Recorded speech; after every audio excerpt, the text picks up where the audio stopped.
Hey, welcome back. So today we're talking about maximizing your opportunity to make pregnancy and the whole pregnancy process as uneventful as possible.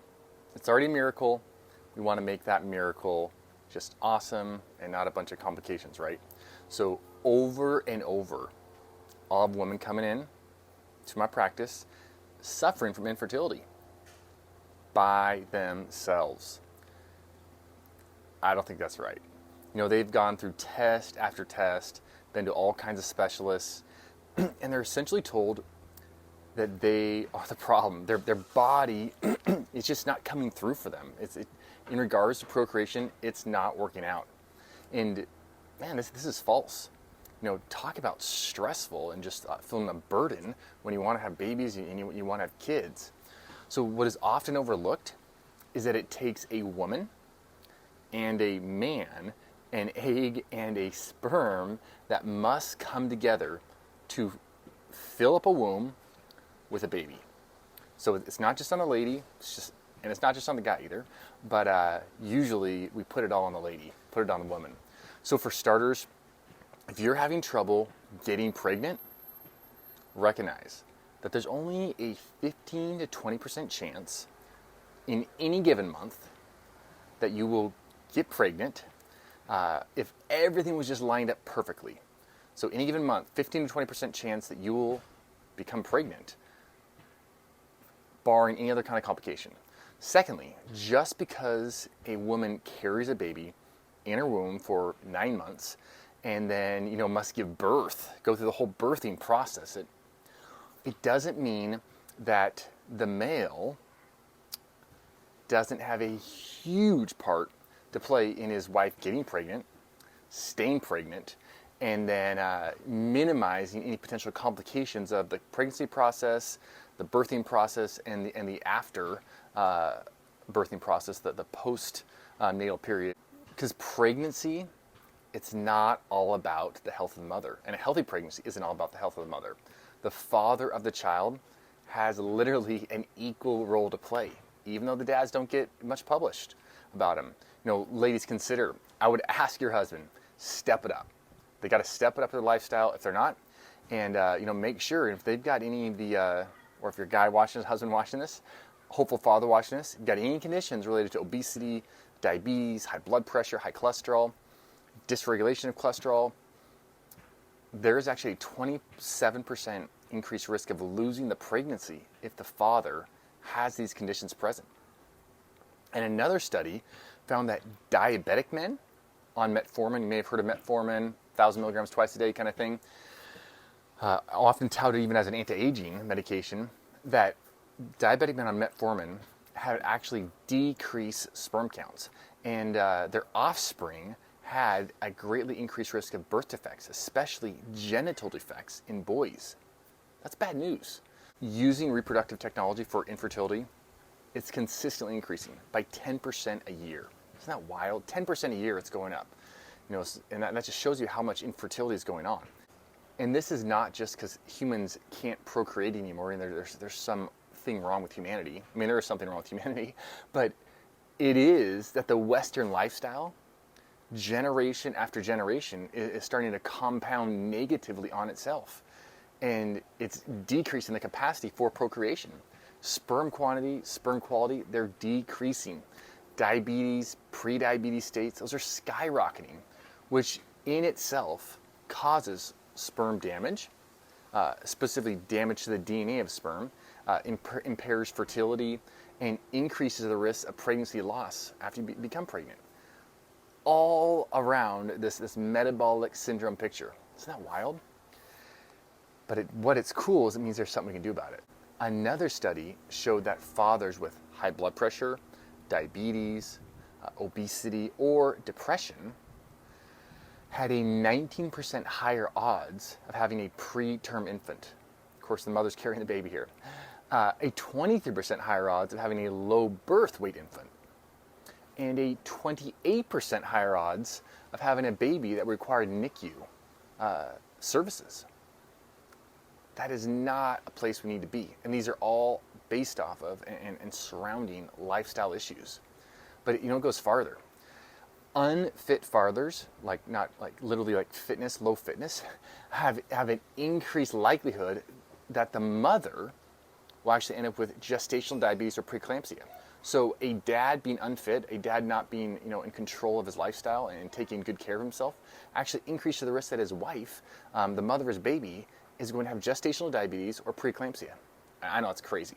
But the deal is, God told us that in Genesis 2:24, that a husband and wife shall become one flesh. Two become one.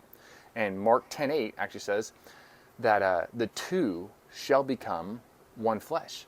So it's so important that we support one another and we make our homes a haven of health, both for the woman and the man. And given that over 50% of the U.S. population struggles with obesity, diabetes, high blood pressure, depression, over 50% have multiple of these. The odds are you or your significant other are probably watching this and are one of those people that are in that particular state of health and are wanting to reclaim your health, which is what we're all about. That's what we're about, accumulating health day after day, week after week, month after month, and making fertility a thing that you don't have to think twice about. So consider taking this opportunity, this procreation opportunity that you have, as the necessary pressure, the needed push to get going full steam down that optimal health routine. For a guy, it takes about 74 days for sperm to mature. So if you go into a transformation, lifestyle transformation, which of course you're going to do, I know you want it, you're going to need about 3 months of getting after it for that to manifest in your sperm quality. And now you went from having sperm quality that loaded with McDonald's to sperm quality that are loaded with grass-fed beef, fruit, vegetables, nuts, seeds. That's a totally different ballgame. I know I preach it on nonstop, but physical fitness, it really is a must when we're talking about procreation and maximizing the health of pregnancy. There really is no way around it. I'm talking to the guys right now. So if you want sperm quality that is awesome, you've got to be exercising. When fat accumulates, when fat accumulation is high, testosterone is going down and estrogen activity is going up. And this literally impairs the signals from the brain that regulate optimal sperm development. So you want optimal sperm development. That means we need those T levels up and we need those estrogen levels in the right spot. So remember, you literally started, I did, every human being on the planet started as a sperm and an egg coming together. And that is exactly where your offspring is coming from, a sperm and an egg. So the sperm got to be on point.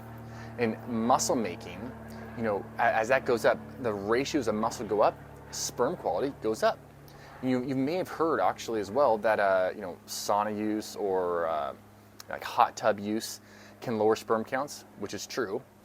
But guess what? This also occurs with increased fat mass on the human body. So as fat mass goes up, or specifically gentlemen, scrotal temperature actually rises as well, which impairs sperm activity. Isn't that crazy? So there's many great reasons to kickstart your fitness, your fitness routine, like right now. Go out today, get your walk going. Let's start a walk today. Let's just get this process moving. All right, so how about your food routine? Got to marry food and exercise, right? If we want maximum results. It is rarely talked about, but average sperm counts for guys, for men, have dropped steadily over the last 40 years, just consistently going down, down, down, down, down. That's a problem because you have to have sperm to make humans. And the latest studies show that there's been a 59% drop in sperm counts over that time frame. Actually, it was 38 years on this particular study. So think about that. If a farmer, say today a farmer, has a 59% less seed input that he can put into the ground compared to his father or his grandfather, that's going to be challenging to be as fruitful with this generation as his father's grandfather was with their generation on the farm. It's no different with procreation. If there's less sperm around, there's less opportunity, there's less good guys to go in there and make the meeting happen with the egg, your potential to be fruitful, make babies, it's decreasing drastically. Thankfully, food can make a huge difference, both by adding in high-value whole foods and by decreasing, of course, those ultra-processed foods. And on the elimination side, we're talking about things like soy, decreasing soy input. Literally if you're eating edamame or something like that, probably not a super big deal. But mostly the highly processed soy foods. You see soy, it's all over the place. It's in everything. Soybean oils, all over the place. Soy proteins, all over the place. Isolates, all over the place. So if you stay away from packaged processed foods, it's going to be hard to eat a bunch of soy food. So start out by aiming to eliminate as much packaged food as possible. As much food that is in those middle aisles as possible. And salad dressings, all that kind of stuff that are loaded with soy products, and you're going to do yourself a world of good.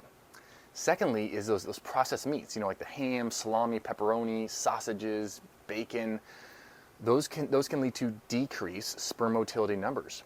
And the thing is, meat, it's not the problem. It's not grass-fed beef and chicken and turkey and buffalo and bison, all that kind of stuff. It's those cured, smoked, salted, heavily preserved meats that have those negative influences on sperm counts. And maybe the worst culprit of all, and what you really want to just take a bat to and kick it out of your life, kick it out of your food routine, is those xenoestrogens. And xenoestrogens are literally like artificial estrogen mimics. And they create an estrogen storm in a male's body that has nothing to do with life and vitality. And they're often found in foods heated or cooked in plastics. So we never want to cook or heat in plastic, right? But think about all those rotisserie chickens at Costco that people are just walking out with nonstop. Just super hot, hanging out in plastic. And, the commercial crackers, the chips, the donuts, the artificial sweeteners, the vegetable oils, the coffee creamers, Coffee Mate, right? These are all loaded with xenoestrogen that are going to irritate the human being and are going to decrease sperm health, sperm potential. So ultra-processed foods, kick them out.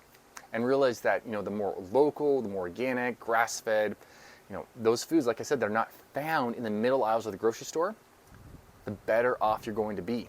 And the more potential you're going to have for your sperm to be ultra amazing, and you're going to give that little kid, that little girl, that little boy, the most opportunity possible to maximize their life capacity and their genetic potential. All right, so what foods might help a guy's sperm quality and quantity? For starters, fish. Fish is awesome. Grass-fed beef, awesome. Foods that are loaded with omega-3 fatty acids to offset the trend towards high omega-6 fatty acids and improve that ratio are going to be fantastic. So get your grass-fed beef, bison, buffalo, what have you, your Alaskan salmon, your sardines, get those going into you. And drop the processed vegetable oils laden foods. And think, if you increase your grass-fed meats, fresh fish, and on the other side you toss out those vegetable oils, you're literally flipping, you're compounding that beneficial fatty acid ratio. And you're going to get where that, we come up on 74 days for that new sperm to show up. Man, those are going to be happy guys. Those are going to be life-giving sperm. And not surprisingly, if you increase fruits and vegetable intake, those can also increase sperm quality and motility. And specifically, there's been pretty cool studies on coenzyme Q10, vitamin C, lycopene, which of course are found in your grass-fed beef, your fish, your vegetables, your fruit. So start out with, eat the real food. And then if you want to, sure, you can supplement with these antioxidants to, put yourself over the top. So your opportunity is right now. It starts today, preparing meals at home from scratch, ditching that soda pop and the whole fast food lifestyle. Clear it out. You will never regret it. When you go from eating processed food to eating whole, real, life-giving food, you get that routine going. The whole dairy products, the sprouted grains, the seeds, the nuts, the beef, the fruits and vegetables. Like, your standard of life is going to go up. And guess what? That means your standard of your sperm is going to go up. And you're going to produce healthier, more vital offspring. And your wife, the one who's bearing your child, is going to have a much, much greater opportunity to thrive as well throughout the whole pregnancy process. I often think about just the physical and mental, even spiritual toxicity that a new child is coming into in this world. And so we want our offspring, since we already know they're coming into this space that's rough, let's give them all the opportunity possible to enter the world and be like, wow, I've got awesome machinery. I've got a strong DNA framework to go from. And it starts with the egg and the sperm. All right, so I would love to hear your stories about fertility, about what worked for you, what didn't, and what changes you did in your life to help yourself out. Dr. Matt, you can do this. Please like, share, send it around to anybody that's struggling with infertility. there is hope.